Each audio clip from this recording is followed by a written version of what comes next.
kang padha arang dena becik besok mendemo baris-baris kang prayitna ya saronta ing Darawati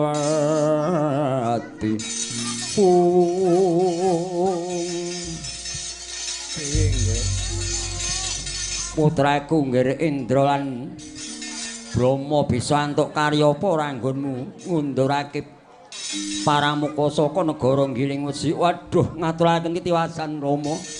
Inggih ngaturaken ketiwasan.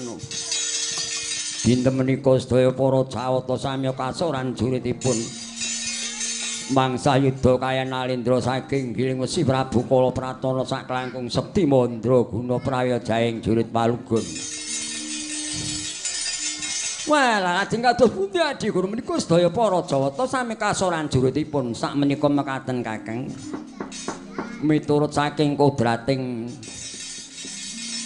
Jata Bilih kang saged nyernakaken Nalendra Giling Wesi menika tanah sanes kajen namung jabang tetukuat majanipun Werkudara kayan Dayarimbi Kakang. Lho menapa mangken Adi Guru? Inggih leres.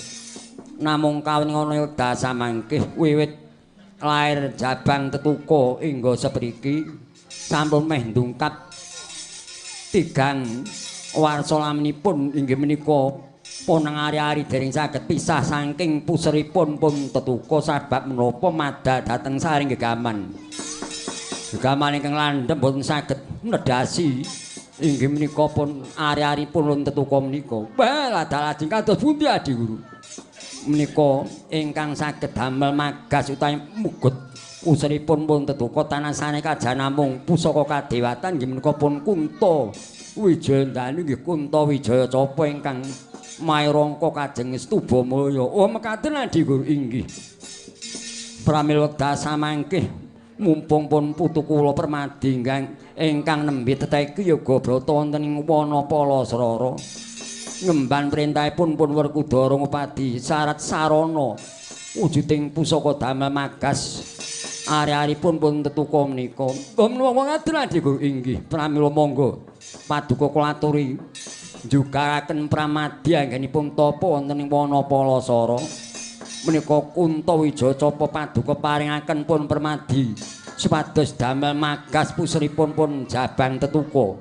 Nek sampun saged pagas ponang ari-ari pun jabang tetuka paduka pundhut kaboyong dhateng kayangan Suraya ingkang pinadados jagoning dewa. Oh nggih. Nek ngajeng kepareng kula nyuwun pamit pusaka Kunta Wijaya Capa kepareng badhe kula monggo kula aturi nampi Kakang.